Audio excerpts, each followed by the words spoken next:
Good evening. Welcome to this special edition of India Prime. I'm Sana Khan. With 3 years under its belt, combining electoral successes and big policy reforms, the Modi government appears rock steady. While much work remains to be done, politically there seems to be no stopping the Modi juggernaut. Tonight we take a look at the bigger picture. What has the government done on the domestic and foreign policy front that has made a tangible difference to India's image outside? As a party, the BJP is constantly on the campaign trail. Even as we speak, is the Prime Minister on course to shaping his legacy? We talk about this and more in just a bit, but first up, a report filed by WION's Raghavendra Rao.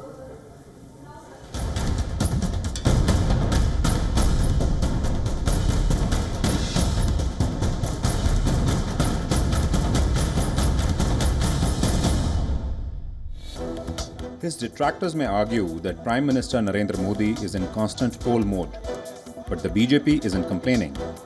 For the party has seen unprecedented ascendancy in its fortunes after Modi's rise at the centre. Consider this. After its Lok Sabha victory in 2014, the BJP continued its march in Jharkhand, Haryana and Maharashtra. It then made inroads in Jammu and Kashmir and managed to form a coalition government in that state with the PDP. In 2016, the party won Assam for the first time, thus opening its account in the northeast. But the icing on the cake came in 2017 when it won the key state of Uttar Pradesh with an unprecedented mandate. Adding to the winning run was its victory in the hill state Uttarakhand. The party's confidence can be gauged from the fact that it managed to form governments in Goa and Manipur despite not being the single largest party there. A key feature of all of BJP's recent electoral victories is the fact that the party chose not to project any chief ministerial candidate. Instead, it sought votes in the name of Modi and his government's achievements at the centre. A recent example is Delhi, where even a highly localized municipal poll was fought projecting the Modi government's achievements. That strategy worked. And while the party may have suffered electoral setbacks in Delhi, Bihar and West Bengal, it is clearly not letting those defeats affect morale. The fact that BJP chief Amit Shah has already launched poll campaigns in states as small and neglected as Tripura goes on to show the seriousness the Saffron Party is attaching to keep the BJP juggernaut rolling.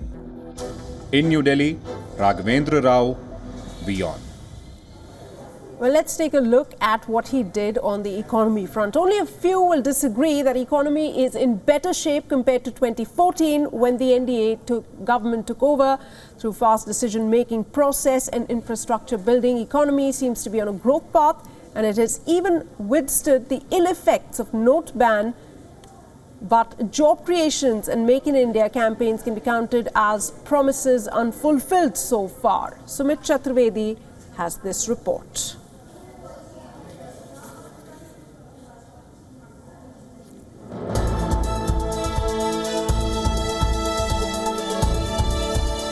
The Modi government will enter into the 4th year of its 5-year term soon. Prime Minister Modi promised many economic reforms, including ease of doing business, inflation control, fiscal deficit, trade deficit. The NDA government under Prime Minister Modi has taken several key initiatives such as Make in India, Skill India and Startup India. But PM Modi has many economic achievements to his credit in 3 years in office. The GST bill, which is scheduled to be effective from July 1st, the biggest tax reform being undertaken, can be counted as one of the biggest achievements since independence. It will subsume all indirect taxes to create one rate and integrate the country into a single market. Once the GST is in force, it will replace at least 17 state and federal taxes and bring them under a single unified tax structure. While officials are busy in laying down the guidelines for effective GST regime, the International Monetary Fund has already appreciated India's effort to reform the country's taxation system. Demonetization can be counted as another measure of the present government to counter the menace of black money. Though its benefits are still being debated, the note ban hasn't harmed the economy at least, and GDP growth is on track too. The Prime Minister's initiative of Jan Dhan accounts has also been hailed by one and all and is being touted as the biggest ever financial inclusion drive. It is being hailed as the Prime Minister's move to provide access to formal banking services. After promising banking for all, Prime Minister Narendra Modi launched another flagship housing scheme the Pradhan Mantri Gramin Awas Yojana with the aim of providing housing for all by 2022. The scheme was designed entirely for the rural masses. The ambitious scheme aimed to provide affordable houses to 4 crore people living below the poverty line. But PM Modi's promise on front of job creation can still be seen as the promise unkept so far. Bureau Report, WION. All right, over the next couple of minutes, we're going to be talking more about the Modi government's 3 years in power. Joining me right now is Mr. Gopal Krishna Agarwal. He's the BJP spokesperson, joining me live from New Delhi. Thank you so much, Mr. Agarwal, for joining us. And first up, congratulations. The government today completes 3 years. What do you think has really worked for the Prime Minister, his government at large, going strong as ever 3 years on? Thank you very much, and I also would like to congratulate all your viewers for the successful completion of 3 years of the Modi government. We are happy that we got a great mandate from the people. There were 2 major issues that the people had given us a mandate for. One was fighting of the corruption. There was a large-scale corruption in government resources, whether distribution of government services or through accumulation of taxes. There was leakages all around, and in the policy level there was so many leakages. The people wanted the Modi government to curb corruption and fight black money. Right. The government has a very good track record. Modi ji has consistently said that from the start, second day from the start, there have been several initiatives which have helped us and create an ecosystem which will fight corruption and eliminate black money from the system. More steps are coming in the form of Benami properties, right. GST, digital economy. All right. And the second important thing was economic parameters had to be corrected. There was a big deficit across macroeconomic parameters. We're going to talk about the economy, Mr. Agarwal, in just a bit. That's later on in the show. But yes, his reputation as a workaholic prime minister, somebody who's obsessed with results, and also what's worked for him, it seems there's absolutely been no talk of corruption so far. Joining me on the show is also Ms. Kalyani Shankar. She's a senior journalist and a political commentator. Thanks, Ms. Shankar, for joining us. I'd like to start by asking you, what do you think is behind the Prime Minister's successful innings, the first 3 years? What is that one thing that comes to mind when we talk about this government completing 3 years?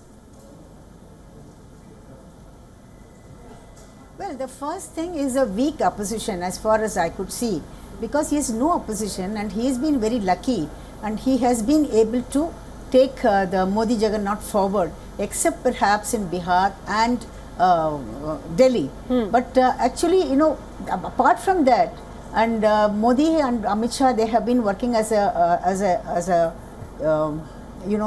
union kind of people, and they have been able to get more and more states into the BJP kitty. You see, in this past 2-3 years, they have added so many states, including Northeast, Northwest, and Jammu Kashmir also. And then in the south, of course, they have not been able to do it. But otherwise, the BJP now has become a pan-national party, which wasn't there earlier. Right. Earlier, it used to be called the Baniya Brahmin Party. So now that has been changed now. So I would say the main reason for his success is the weak opposition, because opposition is not able to get its acts together, and then it has not been able to give a good fight. All right. Mr. Gopal Krishna Agarwal, he's obviously naming a lot of schemes that have been launched by the Prime Minister, not being done by the earlier governments as well, whether it be the digital India, the Beti Bachao, Beti Padhao, so many initiatives that this government has taken. But, Mr. Agarwal, important to note that it's not like everything is looking up. Look at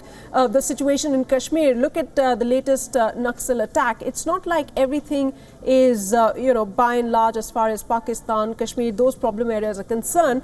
What is the BJP's plan? Actually, Pakistan is a rogue state. We know it's a very difficult country to deal with, and it had been a problem which we inherited out of 70 years of misrule that we saw in the country, mostly about the UPA. And the problem has been generated through those actions. And otherwise also Pakistan is now a very difficult state to deal with. It has ISI, it has military, it has terrorism, it has a civil society, civil government which is not effective. So these are complicated issues, and they take terrorism as a part of their foreign policy.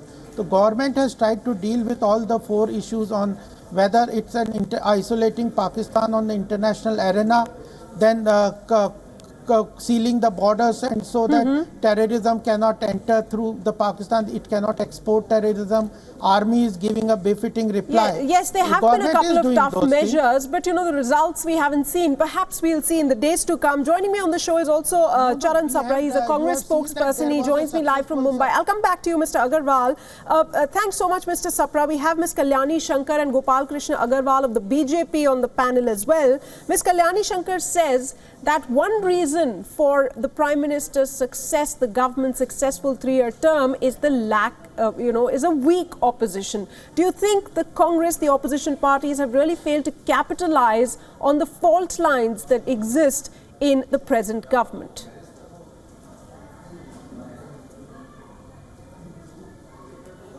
No, I feel, this 3 years of this government was mere rhetoric. And it was full of false promises, shattered dreams, and I feel it was full of propaganda and acronyms. I don't think so that government has done much, whether it is the Pakistan policy or whether it is the China policy towards China. There has been corruption, whether that was there were the surgical strikes, and India decided to not go for that, OBOR summit. I think those were, especially skipping the OBOR summit, was a clear stand that India took.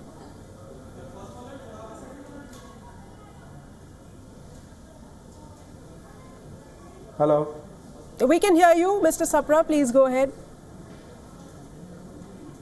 Yeah. Can you repeat what you said? I was saying, the voice was as far missing. as Pakistan is concerned, there were the surgical strikes, and as far as China was concerned, India took a decisive stance by skipping the OBOR summit. No. See, Pakistan, where we have failed, that Pakistan, there has been more than 1,300 ceasefire violations in last 3 years. More than 500 Jawan or policemen have been killed by the terrorists in Jammu Kashmir itself. Our Jawans have been beheaded. Their bodies have been mutilated. This government had said कि एक के बदले 10 सिर लाएंगे. Now people are waiting for that. The 56-inch chest has failed.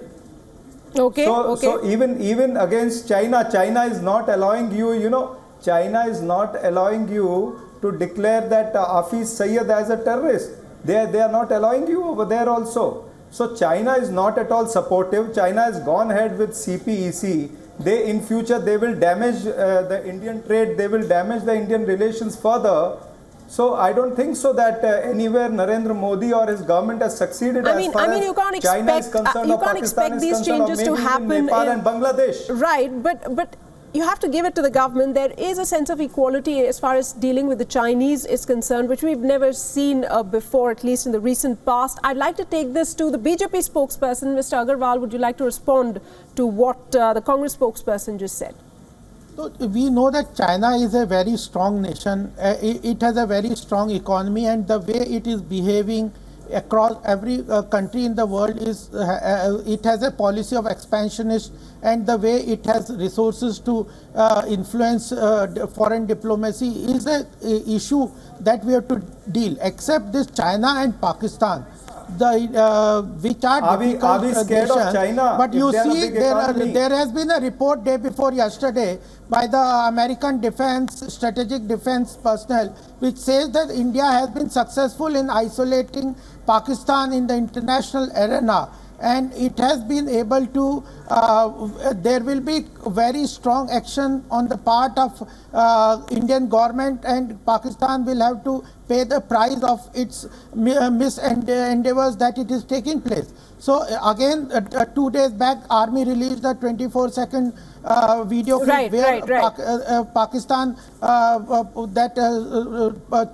police, that army post was destroyed. So we are doing everything. There are issues in the Kashmir side where there are ups and downs in the situation, local situation.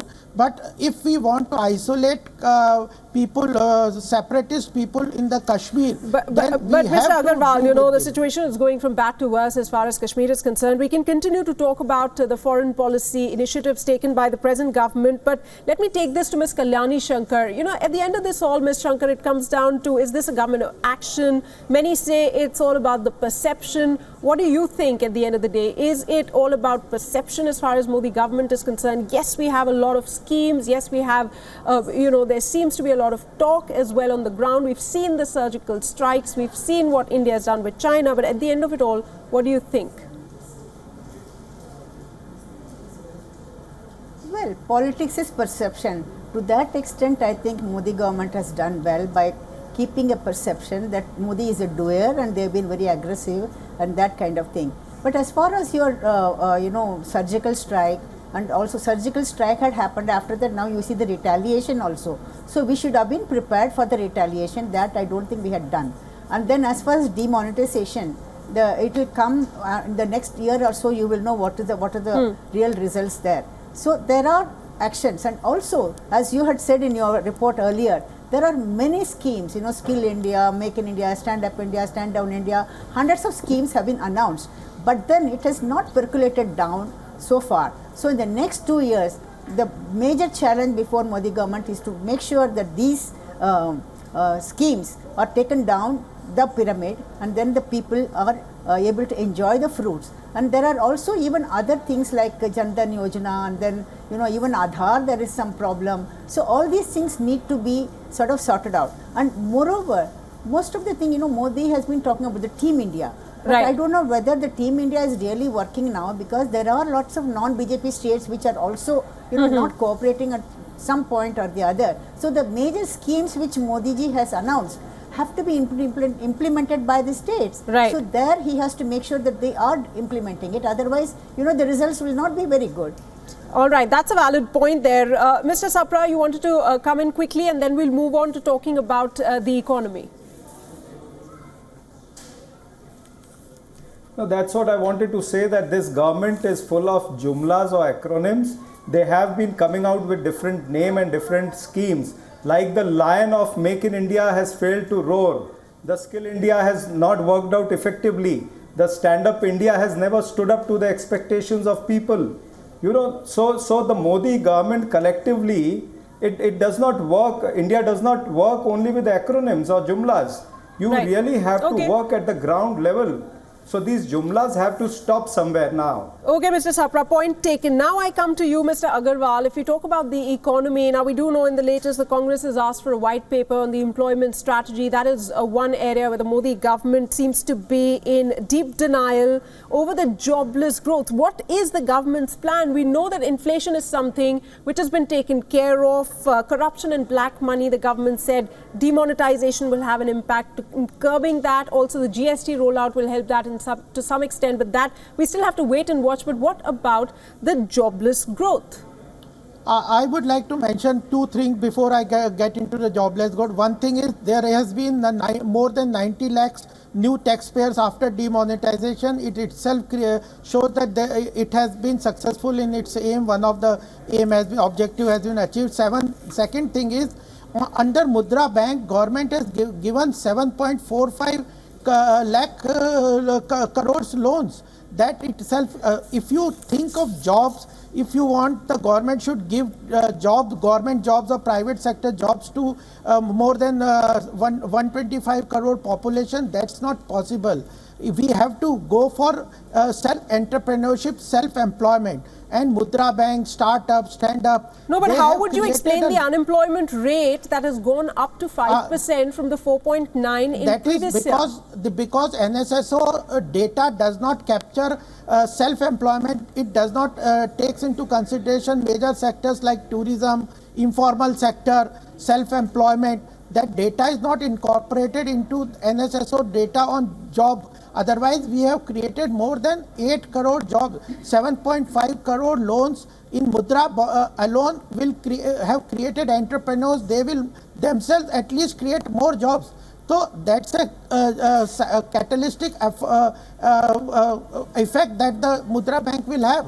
We are focusing on self-employment, entrepreneurship, and creating better opportunity for agriculture. If their income is doubled, many of the people who are underemployment in the agriculture sector or disguised employment. Okay, Mr. Agarwal, get your point, but you know, there is also a Labour Bureau report that says that 1.52 lakh casual labourers lost their job because of demonetization. Now, it's a point to be debated whether jobs were created, who is to say how many jobs were created. I want the Congress spokesperson to respond to that, and then I'll take it to Ms. Kalyani Shankar. Mr. Sapra.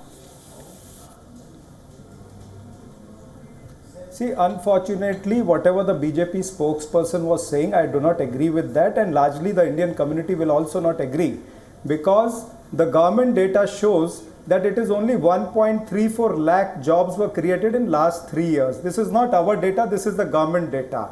Now, Modi government had promised 2 crore jobs per year.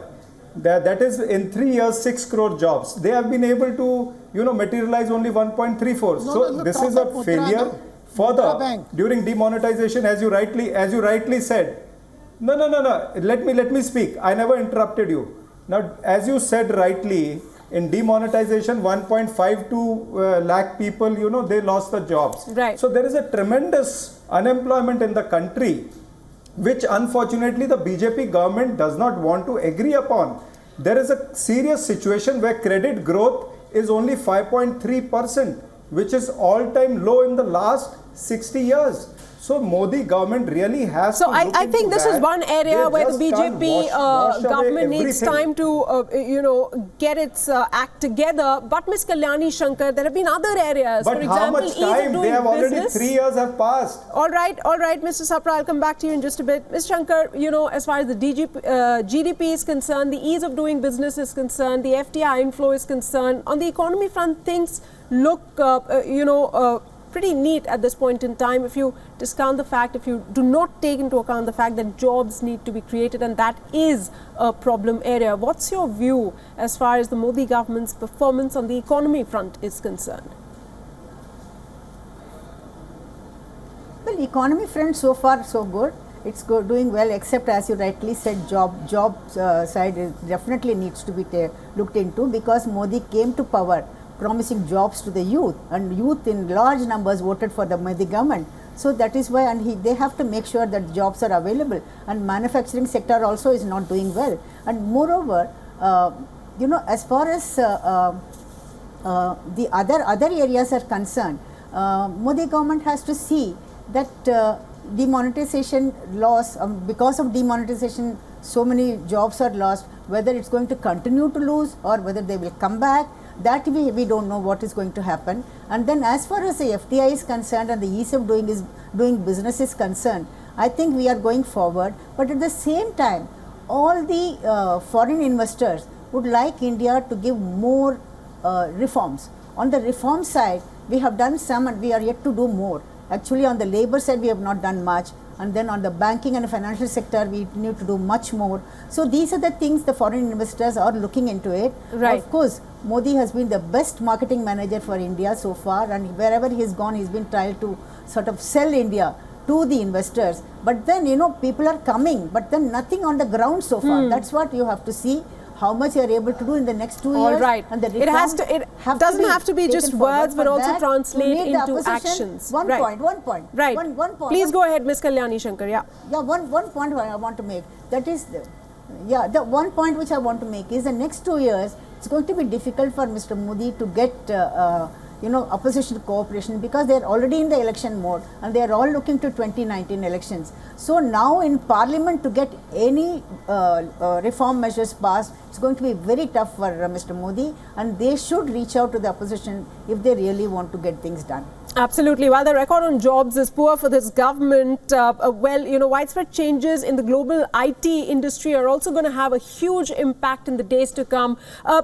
We're just coming towards the end of our show, ladies and gentlemen. Quickly, one by one, I'd like to take answers from you. Mr. Gopal Krishna Agarwal, first from you. What are the big challenges ahead now for the Modi government? There is already so much that the government has done. Let's put it, what are the top maybe one or two things that the government you think needs to do now to better its position further looking at 2019? One thing is that the GST is a complex tax law which has to be implemented across such a large geography and across so many people. There is a subsuming of more than 18 taxes. There is a big infrastructure, IT network, GST network that has to be implemented. The implementation of and creating awareness about GST, successful implementation of GST is one of the major challenges. There are some challenges with regard to labor reforms. We need to come out with some of the labor reforms which will create a bigger labor market, and then there is an issue of tackling the NPA problem in the banking sector. Though it has been identified, major provisioning has been done and the NPA and the gross NPA are under control. But recovery is an implementation of. All right, Mr. Agarwal, I'm glad you could pinpoint 2 or 3 issues that you think the present government needs to work upon. Mr. Sapra, what is it that the Congress will do in the run-up to 2019? Is the party ready to corner the government on any one major issue? It's not tough to find these issues as well if the Congress really looks for them. Will the Congress do anything about it? Of course, there are so many issues like, the prices of petrol and diesel. The petrol and diesel prices are all-time high at present. The barrel cost in 2014, and if you compare it now it is nearly half, but the diesel petrol prices have not reduced. So these are the various issues. The rupee has been depreciated further. Narendra Modi, when the rupee was at 64 or 63, he said the rupee is on ventilator. But now it is against dollar, which is now 66. So, these are the various issues which Congress definitely will be taking. And another issue, that the polarization politics of BJP should be stopped. The divisive politics of BJP should stop. You have seen the atrocity on Dalits, whether in Saharanpur, whether in Haryana, whether in UP or Madhya Pradesh. The rapes have not stopped as yet. The rape cases are there every day, whether in Delhi or UP, Haryana, Jharkhand. All right, Mr. Sapra, your point's taken. We're completely running out of time. I have 30 seconds. I have barely 30 seconds for Ms. Kalyani Shankar. Ms. Kalyani Shankar, do you think this is a government that can be re-elected in the year 2019? If yes, then why? If no, then why? Very quickly. Well, again, as I said, the opposition has to get its acts together. That's the only way Modi juggernaut can be stopped. But as far as Modi government is concerned, there are quite a few challenges. You see, the first thing is they have to keep the momentum going of acquiring more states. Otherwise, the political side, it will be a failure. Second thing is the economy. The growth rate has to be taken forward or at least sustained. And then the third thing is about terrorism and law and order. And then the fourth thing is Kashmir. Particularly, Kashmir is going down so badly, so that is another thing which they have to do. All big challenges that you named, Ms. Kalyani Shankar. The government still has 2 years' time before it goes into election. Thanks so much, all of you, Ms. Kalyani Shankar, Mr. Sapra, Mr. Gopal Krishna Agarwal, for joining me on the show this evening. So the scale and the size of Prime Minister's victory and his impact on the country indeed is stupendous. This is a day for the government to remember. 2 more years to go for the next election. The government has so much to do in terms of implementation as well. It has come so far. It has still some time to go as well. And the chances of re-election also, all that we know in 2019. But that's it, ladies and gentlemen. For now on, that's a wrap on this show. Taking a short break. We'll be right back with more news and updates.